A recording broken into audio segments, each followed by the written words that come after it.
실질적으로 문재인 대통령이 임명해서 당장 효과가 나오고 있는 바로 그런 자리이기 때문에 김상조 공정거래위원장을 이야기 안 할 수가 없는데, 일단은 우리 생활에 굉장히 밀접한 치킨이 지금 바로 정리가 되는 느낌이에요. BBQ 치킨, 교촌 치킨, BH 치킨 뭐 이렇게 해가지고 가격을 올리려고 했었어요. 이게 왜 문제가 되냐면은 가격을 다 맞춰버리거든. 빅3라고 불리는 회사가 가격을 혼자만 올리면 안 사 먹고 다른 쪽으로 올리잖아요. 다른 업체에. 빅3 중에 보통 우리가 통닭 시켜 먹을 때 동네에서 뭐 되게 작은 프랜차이즈도 있고 개인 통닭집도 있겠지만 굉장히 많은 빅3라고 불리는 이유가 상당히 많은 치킨집들이 홍보력 때문에 그런 거예요. 전화번호를 알고 있는 홍보력 때문에 이 빅3한테 전화를 하게 되는데, 그 빅3들이 담합해서 가격을 올려버리면 소비자들은 그냥 먹고 당하게 사는 거거든요. 2,000원, 3,000원씩 올려요.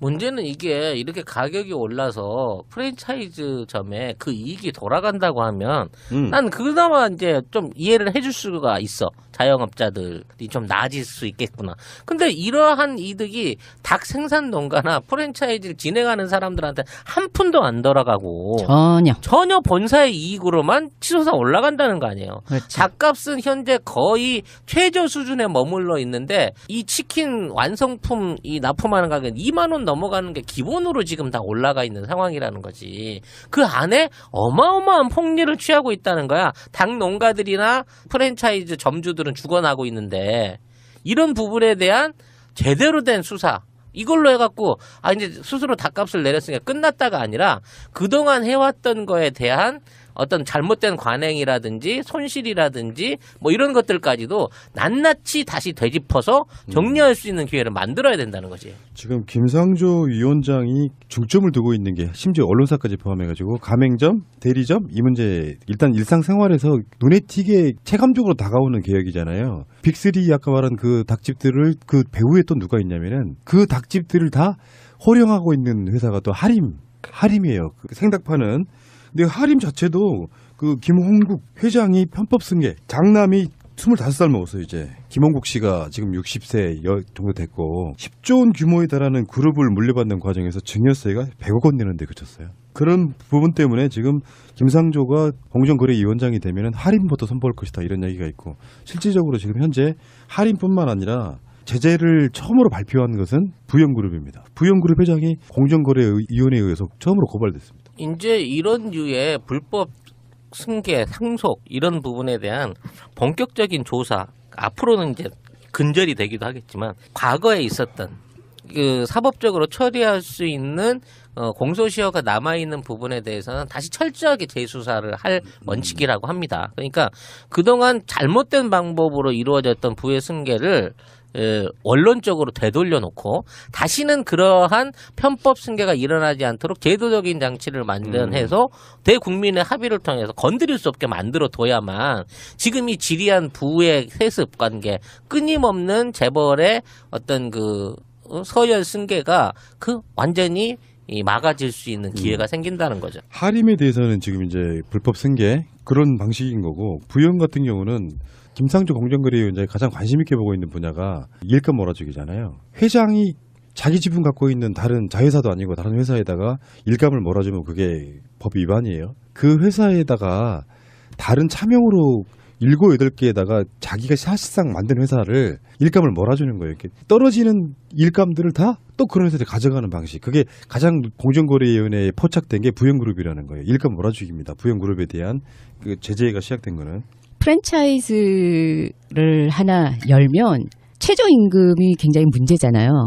최저임금을 올려야 되는 게 맞는데 지금 작은 영세업자들이 못하는 이유 중에 하나가 프랜차이즈가 너무너무 많은 게 첫째야. 그런데 프랜차이즈 피, 거기에다가 홍보비, 또 뭐 인테리어비, 이런 비 저런 비에 해가지고 내는 비용이 너무 많잖아요. 거기 더하기 뭐 이런 거 저런 거 한데, 이렇게 그 누락된 계열사들에게 일을 다 몰아주면서 자기네들은 이득은 다 취하고 가맹주들은 돈을 벌 수가 없는 구조를 만들어 놓아서 이게 정말 후계자만 그 돈을 빼돌린 게 아니고 영세업자 자체도 돈을 못 벌게 하는 구조를 지금 만들어 놓은 거잖아요. 근데 지금 이게 슬슬 대기업으로 가고 있어요. 그러니까 지금 우리가 부영만 해도 어마어마한 대기업은 아니잖아요. 그렇죠. 근데 이제 한진그룹이라든지 LG, 현대, 삼성, GS 하나 같은 10대 재벌 안에 드는 회사들이 다 대부분 그런 식으로 지금 편법, 차명 이런 걸로 일감 몰아주기를 계속 하고 있어 왔던 거를 다 선보겠다는 거거든요. 지금 우리나라가 지금 재벌들 그러니까 매판 자본론 70년대 초반에 이제 외국 차관들로 해서 만들어졌던 어떤 독재에 부역했던 매판 자본들이 3세 승계를 공통적으로 앞서고 있는 그 수준이거든요. 2세도 우리나라의 어떤 법적인 제도가 미비할 때 2세 승계가 일어났지만 이번 삼성 같은 경우도 3세 승계를 이제 무리하게 진행하려다 보니까 새로운 편법 또는 어떤 그 불법적인 라인을 정치적인 라인을 통해서 이런 것들을 시도하려는 예가 있었는데 그것 때문에 사실은 나라가 뒤집힌 거 아니에요. 그렇죠. 그런데도 불구하고 이런 류의 승계를 꿈꾸고 이런 걸 시도하겠다는 애들 자체가 있기 때문에 이 김상조라는 사람을 어떻게든 낙마시키고 철두철미하게 막고 싶었을 거거든요.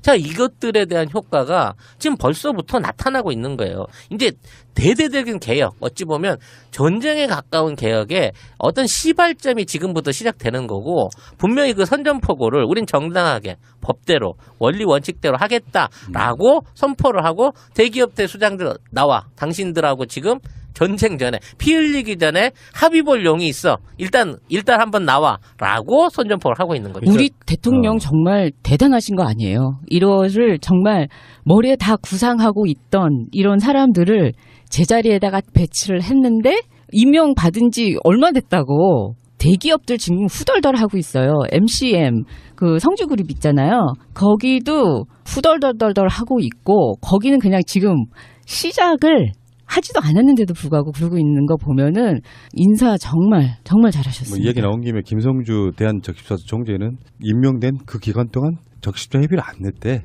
진짜 이것도 불공정이야. 회장이니까 안 내도 네. 되는 건가? 김상조 자체가 문재인 대통령은요. 그 자리에 맞는 사람만 임명 잘하면 되는데 워낙에 평생을 바쳐온 사람이잖아요. 무엇이 문제인지 정확하게 꿰뚫고 있는 사람이에요. 들어가자마자 뭔가 준비한 게 아니고요. 수년 동안 그걸 준비했던 사람이니까 취임하자마자 그 자리에 딱 앉으면서 뭐가 문제라는 걸 바로 지시를 하는 거죠.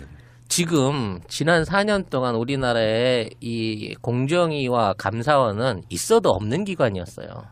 얘네들이 뭐 하나 제대로 밝혀내거나 이런 류의 문제를 제기하거나 제재했던 사항이 있었냐고. 걸림돌이 됐죠. 오히려. 그러니까 지금 그동안 해왔던 공정위의 역할은 사실상은 은폐 아니면 협조 방임 이거에 지나지 않았다는 거를 너무 제대로 보여주고 있는 거예요. 그러니까 저는 이런 생각해봤어요. 문득 김상조가 되기를 바라지 않는 재벌들 그들은 청문회 과정에서 로비 또는 조직적 개입 이런 건 없었을까? 강경화가 외교장관 되기를 바라지 않는 뭐 일본이라든지 외교부 세력이라든지 이런 사람들은 또 자유한국당 마찬가지고 이 사람들은 조직적으로 뭔가 낙마시키려고 준비가 없었을까? 개입이 없었을까? 그런 방식으로 봤을 때 사실상 모든 장관 후보자들이 무난하게 통과하는 건 사실상 불가능해요. 김상조가 안 돼야만 했던 이유도 우리가 실제로 있잖아요. 기업들한테 후원금 받고 지금까지 자기들 기득권 유지해왔던 국회의원들 일부는 김상조가 통과되는 걸 바라지 않았을 거 아닙니까?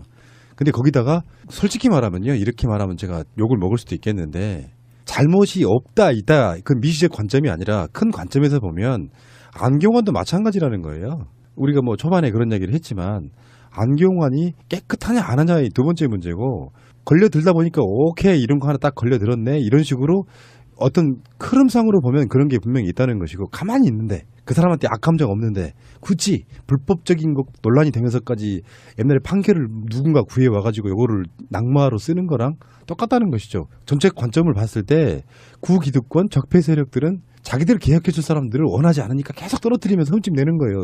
전체적으로 보면 문재인 정부에 작게 보면 자기들 개혁해줄 사람들한테는 저 새끼는 절대 들어오면 안 돼. 그래서 청와대도 그런 얘기 했잖아요. 안경환보다 더 개혁적인 인사를 물색 중이라고. 지금 강경화 장관이 이제 강행되고 나서 주말 오후부터 일하기 시작했는데요. 그동안 전직 사무총장 둘과 현직 사무총장과 직접 통화를 했다고 합니다. 그리고 앞으로 한미 정상회담을 비롯한 각종 외교 현안에 있어서 협조를 약속받았다고 하네요. 야, 과연 주말에 미국에 자기가 스스로 전화해가지고 번호 딴 것도 대단하잖아. 직접 이런 얘기를 원어로 할 수 있는 장관.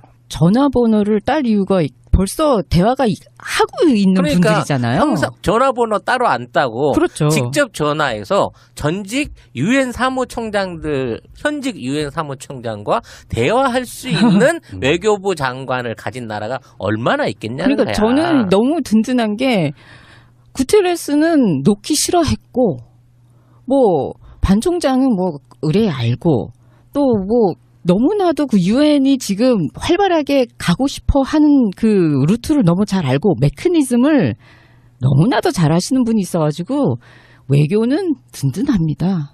든든합니다. 미국에서도 그렇게 오래 생활을 하셨고 트럼프가 어떻게 그 예측을 하고 어떻게 발동을 걸 건지 자체를 그냥 페이스 조절을 잘만 하시면 될 것 같아요. 그리고 특히 이번에 이제 국민 외교를 천명하면서 북핵에 능동적으로 대치하겠다는 얘기를 했어요. 나는 이 얘기가 그냥 허투루게 그냥 말로 던져보는 수사가 아닌 것 같아. 아니죠. 강경화 라인에 있어서의 어떤 강력한 대북하고의 연결고리 또는 이 외교적인 고리가 곧 발휘가 되는 모양을 볼 수 있지 않을까 하는 기대감을 가지고 하는 멘트를 들었거든요. 아, 이분은 콩고하고도 일을 했었고 시리아하고도 일을 했었고 그 북한하고 직간접적으로 외교를 하는 나라들하고 이미 접촉을 하고 일을 하셨던 분이라서요. 김정은하고 어떻게 그 딜을 해야 되는지도 이미 파악을 하고 계시리라고 저는 믿고 있어요.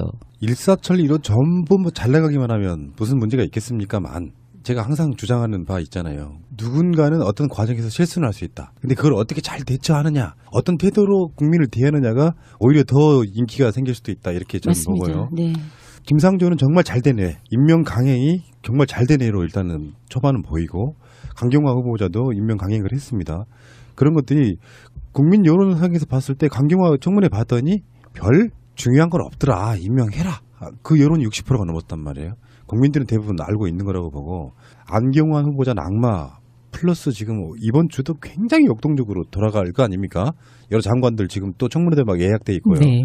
그럴 때 저는 마지막으로 한 말씀만 드리고 싶어요. 기대만큼 실망하지 마시고요. 잘할 거라고 믿는 대통령이면은 그냥 뭐 언론에서 뭐라고 하든 뭐 낙마를 했다라든지 실수를 했다라든지 주춤했다라든지 이런 거에 대한 실망을 하지 마시고 일단 믿고 가시는데 잘못된 부분은 문재인 대통령 스타일이면 간단합니다. 먼저 알아챈다고요. 아, 이거 잘못됐다고 느끼는구나. 그럴 때 문재인 대통령 자체를 어떻게 하면 조금이라도 이렇게 흠집내볼까, 공격해볼까 하는 그런 감정만 없으면 저는 무난하게 지금 한 5년 갈 수 있을 거라고 봅니다. 일단 믿고 가자는 거죠. 일단 한 달 보름이 채 안 지났습니다. 국정 초반에 야당이 지금 이렇게 발목을 잡고 있지만 앞으로 4년 10달이 넘게 남아있다는 걸 생각하면 한 달 후에, 1년 후에, 3년 후에 니들 야당의 위치가 지금보다 얼마나 추락할 수 있는지를 생각하려면 지금부터라도 국정에 협조하는 모습을 보여줘야 될 것으로 엄중히 국민의 한 사람으로서 경고합니다. 협조가 뭔지를 제가 다시 한번 말씀드릴게요. 협조란 다른 거 없어요. 잘하는 거 잘한다고만 해주시면 돼요. 못하는 거 못한다고 비판할 수 있는 건 야당 맞아요. 잘한다는 칭찬 없이 잘못하지 않는 거는 잘못했다고 말하는 게 발목 잡기입니다. 그렇습니다. 지금의 문재인 대통령의 배우는 민주당이 아닙니다. 제1여당 민주당이 아니라 제1여당은 뭐야? 하도 입에 붙어서 군소여당 뭐야? 조그만한 여당 민주당이 아닙니다. 5,500만 국민 중에 75%가 문재인 대통령의 후견인이고 문재인 대통령의 배후 세력이라는 점을 생각하고 좀 정치를 하실 수 있겠구나. 근데 이러한 이득이 닭 생산 농가나 프랜차이즈를 진행하는 사람들한테 한 푼도 안 돌아가고 전혀 본사의 이익으로만 치솟아 올라간다는 거 아니에요. 그렇죠. 닭값은 현재 거의 최저 수준에 머물러 있는데 이 치킨 완성품 이 납품하는 가격은 2만 원 넘어가는 게 기본으로 지금 다 올라가 있는 상황이라는 거지. 그 안에 어마어마한 폭리를 취하고 있다는 거야. 닭 농가들이나 프랜차이즈 점주들은 죽어나고 있는데 이런 부분에 대한 제대로 된 수사 이걸로 해갖고 이제 스스로 닭값을 내렸으니까 끝났다가 아니라 그동안 해왔던 거에 대한 어떤 잘못된 관행이라든지 손실이라든지 뭐 이런 것들까지도 낱낱이 다시 되짚어서 정리할 수 있는 기회를 만들어야 된다는 거지. 지금 김상조 위원장이 중점을 두고 있는 게 심지어 언론사까지 포함해가지고 가맹점, 대리점 이 문제 일단 일상생활에서 눈에 띄게 체감적으로 다가오는 개혁이잖아요. 빅3 아까 말한 그 닭집들을 그 배후에 또 누가 있냐면은 그 닭집들을 다 실질적으로 문재인 대통령이 임명해서 당장 효과가 나오고 있는 바로 그런 자리이기 때문에 김상조 공정거래위원장을 이야기 안 할 수가 없는데 일단은 우리 생활에 굉장히 밀접한 치킨이 지금 바로 정리가 되는 느낌이에요. BBQ 치킨, 교촌 치킨, BH 치킨 뭐 이렇게 해가지고 가격을 올리려고 했었어요. 이게 왜 문제가 되냐면은 가격을 다 합해버리거든. 빅3라고 불리는 회사가 가격을 혼자만 올리면 안 사 먹고 다른 쪽으로 올리잖아요. 다른 업체에. 빅3 중에 보통 우리가 통닭 시켜 먹을 때 동네에서 뭐 되게 작은 프랜차이즈도 있고 개인 통닭집도 있겠지만 굉장히 많은 빅3라고 불리는 이유가 상당히 많은 치킨집들이 홍보력 때문에 그런 거예요. 전화번호를 알고 있는 홍보력 때문에 이 빅3한테 전화를 하게 되는데 그 빅3들이 담합해서 가격을 올려버리면 소비자들은 그냥 먹고 당하게 사는 거거든요. 2,000원, 3,000원씩 올려요. 문제는 이게 이렇게 가격이 올라서 프랜차이즈점에 그 이익이 돌아간다고 하면 난 그나마 이제 좀 이해를 해줄 수가 있어. 자영업자들이 좀 가 너무너무 많은 게 첫째야. 그런데 프랜차이즈 피 거기에다가 홍보비 또 뭐 인테리어비 이런 비 저런 비에 해가지고 내는 비용이 너무 많잖아요. 거기 더하기 뭐 이런 거 저런 거 한데 이렇게 그 누락된 계열사들에게 일을 다 몰아주면서 자기네들이 이득은 다 취하고 가맹주들은 돈을 벌 수가 없는 구조를 만들어 놓아서 이게 정말 후계자만 그 돈을 빼돌린 게 아니고 영세업자 자체도 돈을 못 벌게 하는 구조를 지금 만들어 놓은 거잖아요. 근데 지금 이게 슬슬 대기업으로 가고 있어요. 그러니까 지금 우리가 부역만 해도 어마어마한 대기업은 아니잖아요. 그렇죠. 근데 이제 한진그룹이라든지 LG, 현대, 삼성, GS 하나 같은 10대 재벌 안에 드는 회사들이 다 대부분 그런 식으로 지금 편법, 차명 이런 걸로 일감 몰아주기를 계속 하고 있어 왔던 거를 다 손보겠다는 거거든요. 지금 우리나라가 지금 재벌들 그러니까 매판 잡았는 70년대 초반에 이제 외국 차관들로 해서 만들어졌던 어떤 독재에 부역했던 매판 자본들 호령하고 있는 회사가 또 하림이에요. 그 생닭 파는. 근데 하림 자체도 그 김홍국 회장이 편법 승계, 장남이 25살 먹었어요, 이제. 김홍국 씨가 지금 60세 정도 됐고 10조 원 규모에 달하는 그룹을 물려받는 과정에서 증여세가 100억 원 내는데 그쳤어요. 그런 부분 때문에 지금 김상조가 공정거래위원장이 되면 할인부터 선보일 것이다 이런 얘기가 있고 실질적으로 지금 현재 할인뿐만 아니라 제재를 처음으로 발표한 것은 부영그룹입니다. 부영그룹 회장이 공정거래위원회에 의해서 처음으로 고발됐습니다. 이제 이런 류의 불법 승계, 상속 이런 부분에 대한 본격적인 조사 앞으로는 이제 근절이 되기도 하겠지만 과거에 있었던 그 사법적으로 처리할 수 있는 공소시효가 남아있는 부분에 대해서는 다시 철저하게 재수사를 할 원칙이라고 합니다. 그러니까 그동안 잘못된 방법으로 이루어졌던 부의 승계를 원론적으로 되돌려놓고 다시는 그러한 편법 승계가 일어나지 않도록 제도적인 장치를 마련해서 대국민의 합의를 통해서 건드릴 수 없게 만들어둬야만 지금 이 지리한 부의 세습 관계 끊임없는 재벌의 어떤 그 서열 승계가 그 완전히 막아질 수 있는 기회가 생긴다는 거죠. 하림에 대해서는 지금 이제 불법 승계 그런 방식인 거고 부영 같은 경우는 김상조 공정거래위원장이 가장 관심 있게 보고 있는 분야가 일감 몰아주기잖아요. 회장이 자기 지분 갖고 있는 다른 자회사도 아니고 다른 회사에다가 일감을 몰아주면 그게 법 위반이에요. 그 회사에다가 다른 차명으로 7, 8개에다가 자기가 사실상 만든 회사를 일감을 몰아주는 거예요. 이렇게 떨어지는 일감들을 다 또 그런 회사들이 가져가는 방식. 그게 가장 공정거래위원회에 포착된 게 부영그룹이라는 거예요. 일감 몰아주기입니다. 부영그룹에 대한 그 제재가 시작된 거는.